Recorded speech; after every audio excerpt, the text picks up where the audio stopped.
liberamos beta endorfina. Y entonces, cuando liberamos beta endorfina, sentimos placer. Aunque sea incómodo. Aunque esté incómodo. Y esto, o sea, si tú le ves el lado B de esta circunstancia, es un cuento de terror. A ver, espérame. Entonces quiere decir que prefiero tener dolor para después sentir placer. De eso se trata. Estamos llorando con el picante. Están buenísimos, ¿verdad, Tere? Estamos comiendo los tacos. Buenísimo. Otro. Y otra vez la salsa. Ahí está la salsa. Los niños van comiendo sus dulces con el moquito, con el chile. Somos una especie, en este contexto humana, que le encanta liberar beta endorfina en el cerebro.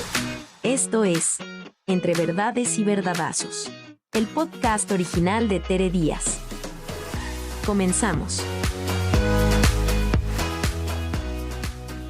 Bienvenidas, bienvenidos a un episodio más de este podcast Entre Verdades y Verdadazos. Tere Díaz, a tus órdenes, y Psicoterapia La Montaña te presentan estas gotas, que son más que gotas, charquitos de conocimiento con distintos especialistas para que puedas darle un empujón a tu vida. Y hoy tengo el gusto de estar y de trabajar con Eduardo Calisto, un amigo, un colaborador, un colega. Un encanto de tenerte por acá. Un honor, un privilegio. Gracias. Mi admiración, mi cariño y mi respeto. Espero que podamos compartir durante los siguientes minutos con nuestros amigos. Va a ser algo, porque ¿qué tema? Primero te quiero presentar. Bueno, quiero presentarte, Eduardo. Eduardo es médico cirujano con un doctorado en fisiología cerebral en la Universidad de Pittsburgh. Es autor del libro Perfecto Cerebro Imperfecto. Y el tema de hoy me va a caer como anillo al dedo, porque vamos a hablar de cómo calmar la ansiedad y lograr el bienestar. Creo que si bien hay quienes tenemos un temperamento ansioso por cuestión genética, vivimos en un mundo que favorece, propicia y no nos deja escapar de una cosa, ansiedad, que sabemos, Eduardo, que está en la base de muchísimos trastornos de muchos tipos. Así y que nos resta malestar, desde descansar, dormir bien, disfrutar una reunión, hacer nuestro trabajo óptimamente, etcétera, etcétera. Entonces, aquí vienen varias preguntas para ti, la ansiedad es un exceso al futuro. ¿Qué les pasa a nuestro cerebro cuando estamos ansiosos? ¿Cómo trabajarla? ¿Cómo superarla? Es un tema de súper actualidad que va a ayudar a muchísima gente. Tengo que decir que el cerebro humano tiene una capacidad para reaccionar y tiene toda la estructura para poder tratar de salirse de una interpretación que es negativa. Entonces llega un momento en donde dices, bueno, pero ¿por qué respondes así? Porque en el 74% de los casos estamos evaluando de una manera tan caracterológica, es decir, es que me va a pasar algo. 74% eso, o sea, que en teoría todos deberíamos tener una ansiedad que por momentos nos cuesta trabajo quitarla. Desde la estructuración de la ansiedad hay una parte en el cerebro que se llama amígdala cerebral. Tiene 13 núcleos, pero uno en especial genera una emoción sin un razonamiento. Esto es lo que tiene la amígdala cerebral. Es muy primitivo, ¿no? Exactamente. Entonces te dice, vámonos de aquí. O ya pasó el problema, pero yo me sigo acordando. Cuando el proceso de la emoción se está involucrado en esto, se genera una respuesta. Entonces, a esta primera pregunta, tenemos una sobreactivación neuronal favorecida por ciertos elementos neuroquímicos entre neurotransmisores y hormonas, pero en general le llamamos a esta hormona esencial el cortisol. Entonces, cuando nosotros tenemos una actividad sobredimensionada que nos hace romper la atención selectiva, que nos hace estar pensando en algo y que estamos buscando un culpable y que estamos dándole vueltas a la situación que nos está rumiando, a eso le llamamos ansiedad desde el punto de vista neurofisiológico. O sea, es esa rumiación mental. Y sí, se da ahí, pero no es que va a pasar, es que no, pero ¿cómo mejor hago, mejor no hago? Y ya estás en el cine y te estás acordando y vas caminando y dices, pero otra vez me acuerdo y es que me dijo tal cosa. Y ya pasaron 2 días y sigues con el proceso. O ya nos vamos a quedar dormidos y nos estábamos quedando hasta dormidos parados o sentados. Y de repente así de... y escuchas y dices, bueno, ¿por qué me tengo que estar acordando en este momento? ¿Por qué la idea se mete y me hace pensar que eso es lo más importante? Tere, queridos amigos, les tengo que decir que el cerebro activa más neuronas cuando estamos haciendo pensamientos ansiosos, negativos y desfavorecedores para lo que estoy haciendo cotidianamente. Activamos más neuronas, nos pueden salir 4 o 5 cosas bonitas, pero con una cosa mal en el día, el cerebro prefiere que enfocarse sobre lo negativo y sumar lo negativo sobre lo negativo. Eso es lo interesante. No, pues es que no vino ella y además no depositaron. No, bueno, y el coche, ya le escuché un ruido. Todas esta continuación, el de cerebro darle más humano, peso a la catástrofe. Oye, pero te fue bien. Oye, qué maravilla, te felicitaron, te dieron el premio. Ya eso ya no importa. Entonces, ahorita vamos a analizar cómo esto se construye también desde etapas muy tempranas en la vida hasta las circunstancias que vamos sumando cotidianamente. Pero el mensaje en concreto es: tenemos una sobreactivación neuronal de algo que ya no podemos controlar, nos atrapa, pero que por momentos nos funcionó. Esto es lo interesante. Si digo que 74% de las cosas que vamos haciendo cotidianamente, digo, pues es que me va a pasar esto. Y luego veo que no me pasó. No me va a salir. Qué bueno, ¿verdad? Porque ya no salió. Pero, a ver, no había necesidad de haberlo evaluado de esa magnitud, pero activaste mucho tu cerebro. Y generar ese sufrimiento emocional. Y que entonces lo vamos justificando. Entonces dices, bueno, a ver, pero ¿por qué lo piensas? Y ese es un ejercicio para ahorita quien nos está viendo. De las últimas cosas que han pasado y que les han evaluado, ¿cuántas cosas pasaron como sucedieron la minoría, en la vida real? Ninguna casi. Casi ninguna. Y entonces te das cuenta, ¿por qué hacemos eso? Porque funciona. En términos generales, adelantarse un poco. Este exceso de futuro hace entonces que diga, es que si yo veo el panorama negro, pero no fue negro, fue medio gris o fue blanco, de la que me salvé. El cerebro humano... Pero ¿cuál es esa estrategia? Porque fíjate que yo justo le decía a una de mis hermanas, pasa un sufrimiento, luego otro sufrimiento. Al tercer sufrimiento le dije, a ver, de esto que estás sufriendo ahorita, ¿te acuerdas cuando sufriste esto? ¿Te acuerdas de eso? Sí. ¿Qué pasó de eso? Nada. Esto en unos meses va a ser lo mismo. Pero la gente no puede. No puede parar. Te lo voy a decir de una manera tal vez un poco jocosa, pero bueno, espero que... Pero es real. Si yo te invito a comer y vamos a comer tacos, el éxito de la comida del taco no es el taco en sí. A lo mejor la conversación, pero es el picante que le ponemos al taco. El picante, el chile, tiene capsaicina, que activa los receptores TRBPR en la lengua, en los carriles vocales, y genera dolor. Nadie en su sano juicio saca la lengua y se da 20 reglazos. Automáticamente el cerebro, la velocidad de comunicación que tienen estímulos dolorosos van entre 0.5 a 2 metros por segundo. O sea, rapidísimo. Pero hay unos más rápidos. Por ejemplo, el tacto fino, la percepción, viaja a 120, 80 metros por segundo. Nada más que la percepción fina se desensibiliza. Entonces, ¿qué quiere decir? Si tú vas manejando tu coche, sientes el temblor del volante. En cuestión de 7 minutos ya no lo sientes. Tu cerebro filtra eso, aunque se esté dando. Si usted, y le hago el análisis, si en este momento le digo, siente su ropa, siente sus zapatos y lo hace consciente, ya lo hizo consciente. Eso se desensibiliza, información que el cerebro lo pone de lado. Pero el dolor no puede desensibilizarlo por la velocidad con la que comunica. Y entonces, y aquí está la respuesta, Tere, liberamos beta-endorfina. Y entonces, cuando liberamos beta-endorfina, sentimos placer.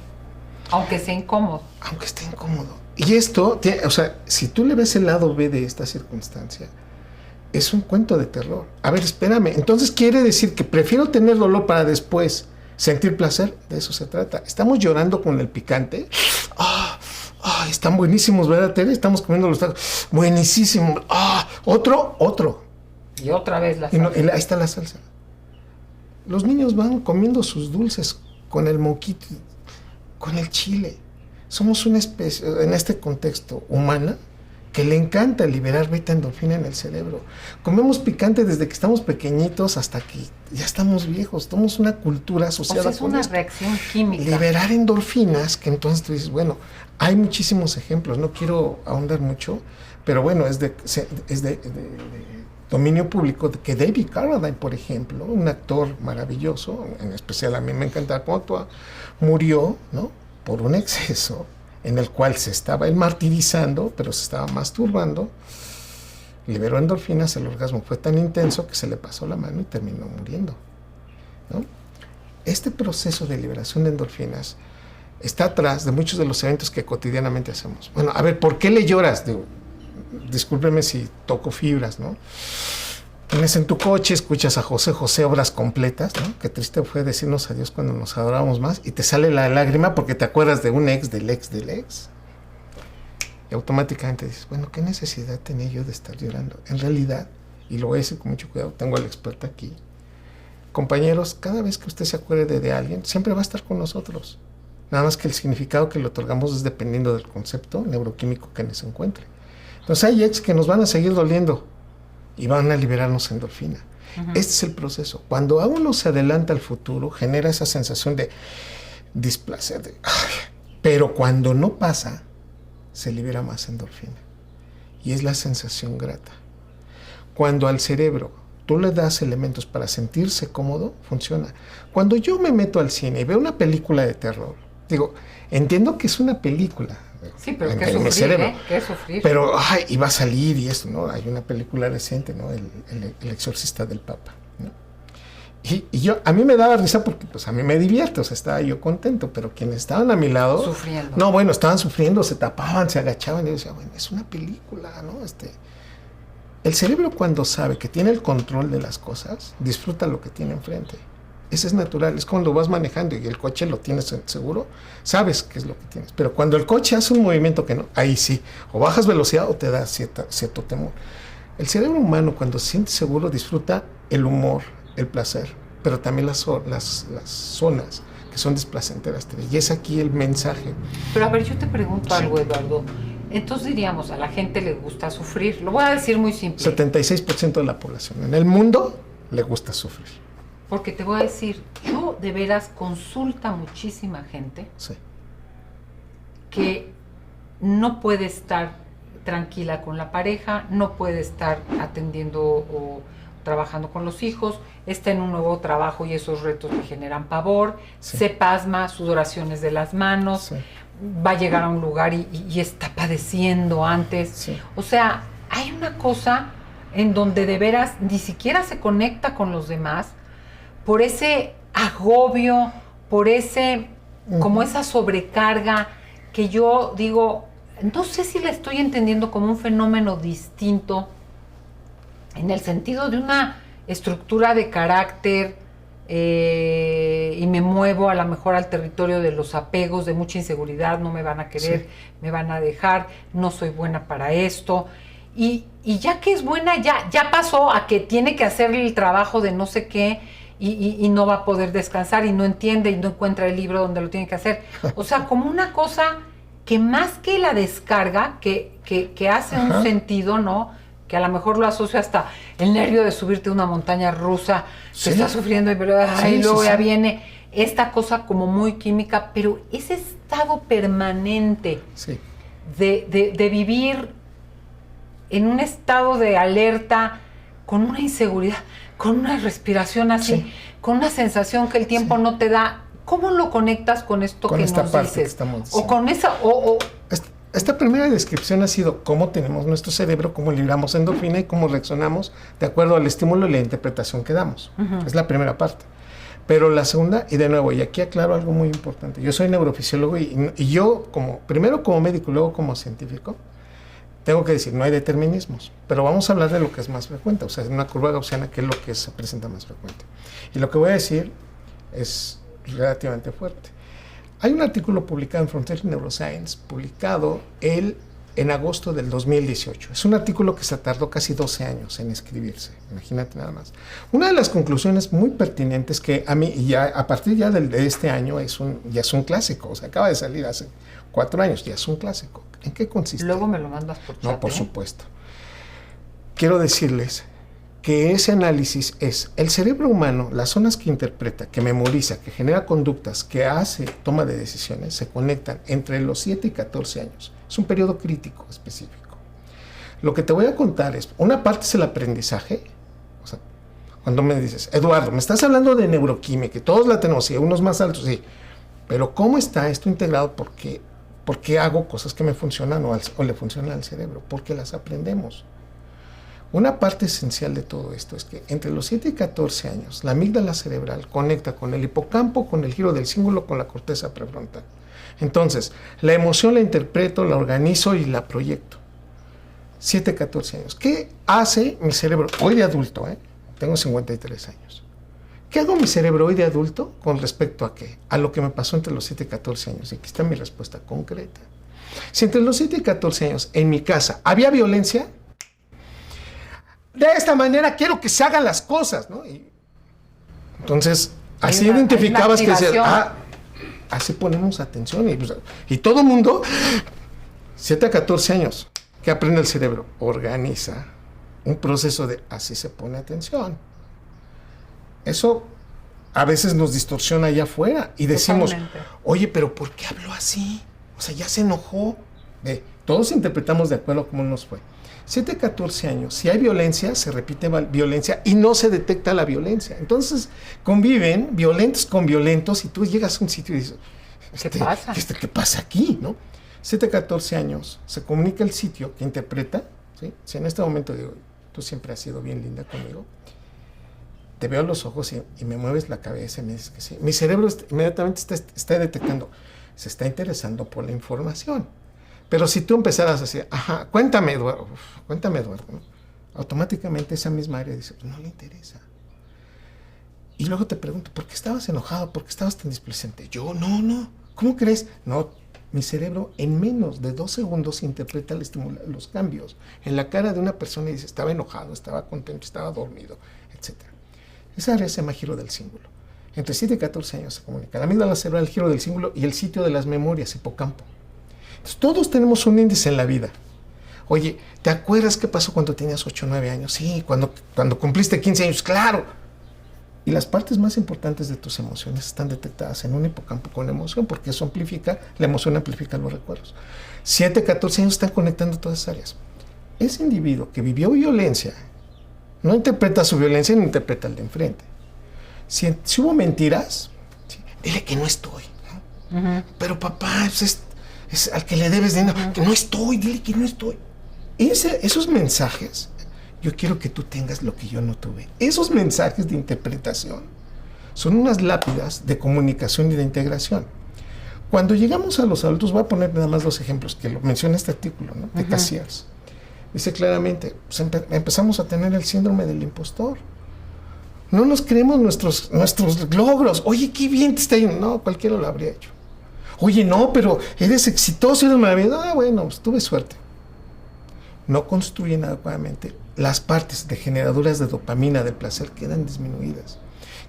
Cuesta mucho trabajo accesar a ese estado de bienestar. Porque la parte neuroquímica no está, porque supongamos que en una casa vuelves a meter el cableado y justo cuando estaba el cableado, pues cerraron un canal, se acabó el cable y tú quieres meterle más megas a un sitio donde un cable no va. Me explico, perdón por el ejemplo, pero funciona el cerebro que entonces las memorias no tienen esta integración, ¿sí? Ahora yo te preguntaría, ¿qué nos dices? Porque estamos sabiendo el tema, que como tú dices, no hay determinismos, pero la neuroplasticidad nos abre opciones. Sí. Y esta gente que dice, pues sí, pero todo lo que me explica, sí, pero yo sufro mucho y ya no quiero sufrir. Ese es el punto esencial. Me la paso ansiosa, no me conecto con nadie, no disfruto lo que tengo, me doy cuenta que esto, pero me la vivo siempre en un estado... Acabamos de hablar de los tacos y el placer de la comida. Hay individuos que de plano cortan este proceso. Su liberación de dopamina, el neurotransmisor que nos da felicidad, la endorfina, no es bien interpretada. Y entonces, no es adecuadamente interpretada.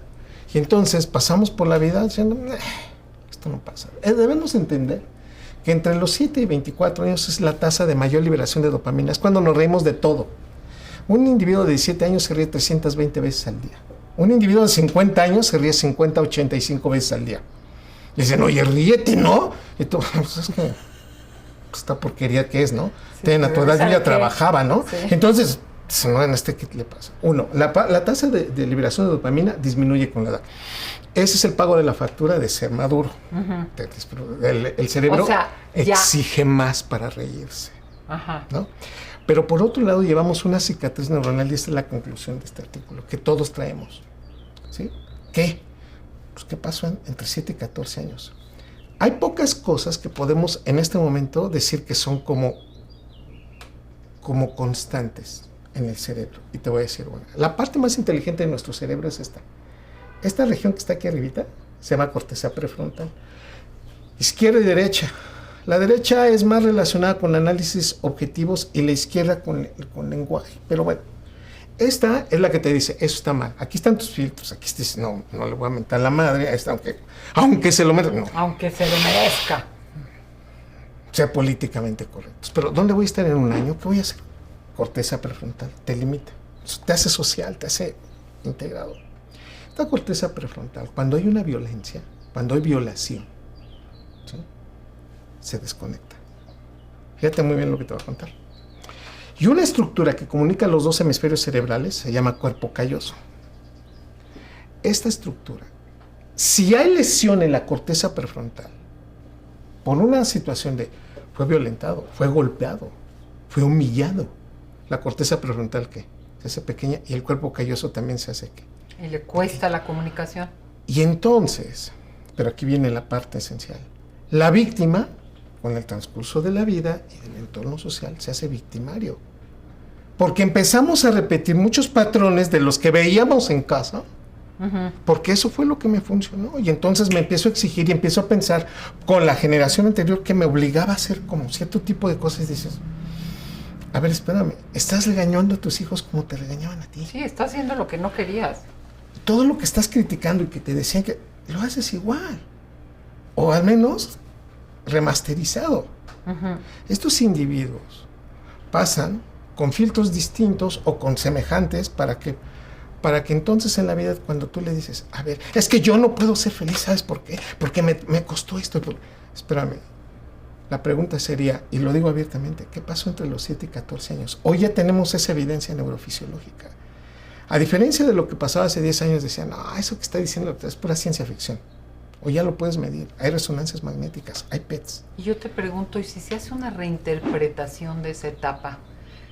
Yo, desde mi profesión, sí, el trabajo terapéutico, regresar, desensibilizar, resignificar, ¿qué impacto tiene eso en nuestra corteza prefrontal y en el poder accesar o manejar mejor, incluso a través de técnicas concretas? Porque una cosa es la reinterpretación, sí, y otra cosa es el entendimiento, sí, el proceso de aceptación, y otra cosa la reconexión y las técnicas concretas. ¿Qué augurio das? A todo lo que tú estás diciendo que sería parte de la respuesta, yo le anexo algo muy importante. De nuevo, estamos hablando de ansiedad y de todo este proceso. De ansiedad, sí. Yo lo que les diría es, si tú entiendes el reconocimiento de qué es lo que te está causando y te das la explicación, ayudas a ¿qué? A disminuir el factor detonante, a entender. Primero, ese es claro. Uno. Dos. O sea, no voy a reaccionar igual porque me detengo y digo, a ver, sí, no es mi papá. Claro, se parece a mi papá, pero no es mi papá. Y yo no tengo 4 años, no tengo 7 años, tengo 50 y tantos. Yo tengo más 61 elementos para salir adelante, y además lo que sucedió lo tengo ya controlado y tengo la capacidad de haberlo cambiado. Con ese elemento te vas a decir, pero no vamos a cambiar la anatomía. No necesariamente. Te lo dice alguien que cuando yo empezaba, ¿sí? yo soy un neurofisiólogo de esos de cepa, que saco rebanadas de cerebro y las registro. Entonces, muchos de mis colegas dicen, a ver, ¿qué estás haciendo en los medios de comunicación? ¿No? Tú eres SNI2, te debe, o sea, yo sigo haciendo mis experimentos. Sí. Pero aquí es el punto. Ahora sí que a mí también. Hace 12 años, Tere. ¿Tú eres terapeuta? Sí, o sea, fíjate. Salieron el primer estudio de cómo la meditación cambia la organización de la amígdala cerebral. Y cuando me lo restregaron en la cara, empezaste a meditar. Empecé y dije, tiene razón. O sea, sí hay actividades que cambian. Modulas y modificas la integración sináptica de la amígdala cerebral. Wow. Cuando alguien le dice, ay, es que el psicólogo, ay, sí, pues vas al psicólogo. Espérame, dime qué pastilla, dime qué estrategia o qué cirugía haces para entrar a hacer más pequeña la médula, a la glándula, ¿sí? O a la amígdala cerebral, y no hagas nada. Tú me vas a dar la razón, Tere. Cuando una persona es consciente de su respiración, totalmente, cortas el proceso de ansiedad. Lo cortas. Siempre les digo, aprende a respirar. Escúchate. Entonces, ¿por qué? Ahora te lo explico neurofisiológicamente. El cerebro detecta de manera consciente la respiración y bloqueas completamente el sitio regulador del inicio de la emoción a través de la respiración. No, bueno, qué maravilla. Esto que lo vienen diciendo varias culturas, religiones. Sí, si no es nomás porque nomás. La neurofisiología te da la razón. Entonces, doctor, entonces, ¿qué tenemos que hacer? Primero, ser consciente de la respiración que toma y eso va modificando. Cuando tú le dices a alguien, a ver, ¿qué significa eso de resignificar para cambiar tu proceso de qué? De esa ansiedad que te está generando, de eso que a veces cuando te atrapa, pues no puedes salir. Es que el pensamiento es química en acción. Y si yo pienso otra cosa, ¿sí? No es... Si yo digo, mi padre era alcohólico, no tenía control, me lastimó, a mi sí. padre me odiaba y yo era un niño malo, hay una interpretación Toda la diferente. interpretación. Ahora, yo te digo, ¿es posible cambiar? Sí, pero el hecho de cambiar la manera de ser reorganiza la comunicación de las neuronas.